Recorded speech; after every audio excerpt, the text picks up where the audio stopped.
Unbalance growth theory के according हमें सारे सेक्टर्स में एक साथ इन्वेस्टमेंट नहीं करना चाहिए, क्योंकि जो अंडर डेवलपमेंट कंट्री है उनके पास इतने रिसोर्सेज नहीं होते कि वो सारे सेक्टर्स में एक साथ इन्वेस्टमेंट कर दे। इस सिचुएशन में जो लीडिंग सेक्टर है उसमें इन्वेस्टमेंट कर देना चाहिए, तो बाकी सारे सेक्टर जो है वो अपने आप इंक्रीज़ कर जाएंगे। ये दो तरीके की बातें करते हैं, एक कन्वर्जेंस और दूसरी डाइवर्जन। कन्वर्जेंस का ये कहना था कि जो प्राइवेट सेक्टर है वो इन्वेस्टमेंट कर दे, और जो डाइवर्जेंस है उसका ये मानना था कि जो गवर्नमेंट है वो इन्वेस्टमेंट कर दे, रोड वगैरह बनवा दे, इलेक्ट्रिसिटी भी प्रोवाइड करवा दे फ्री ऑफ कॉस्ट, जिससे ग्रोथ होगी।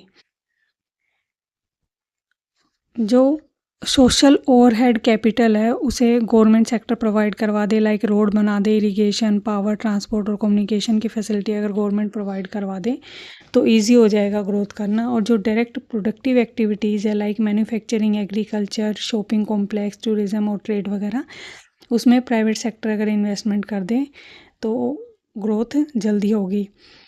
अनबैलेंस ग्रोथ थ्योरीज़ में ज़्यादातर एक सेक्टर में इन्वेस्टमेंट की बात कही गई है और बाकी सारे सेक्टर ऑटोमेटिकली अपने आप इंक्रीज़ करने लगेंगे। फॉर एग्जांपल, अगर government free of cost electricity provide करवा दे या फिर लेस प्राइस पे इलेक्ट्रिसिटी प्रोवाइड करवा दे तो बहुत सारे सेक्टर अपने आप इंक्रीज़ होने लगेंगे।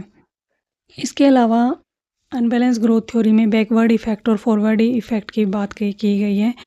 बैकवर्ड इफ़ेक्ट लाइक अगर हम कोको मास में इन्वेस्ट करते हैं तो जो कोको बटर है उसी की डिमांड ऑटोमेटिकली अपने आप बढ़ जाएगी, क्योंकि जो कोको मास है उसको बनाने के लिए कोको बटर की ज़रूरत पड़ती है।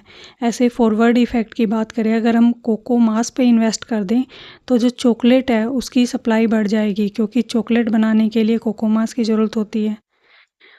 तो इसलिए अगर हम एक लीडिंग सेक्टर में इन्वेस्ट कर दें तो बाकी सारे सेक्टर्स की डिमांड बाकी सारे सेक्टर अपने आप धीरे धीरे इंक्रीज़ करने लगेंगे।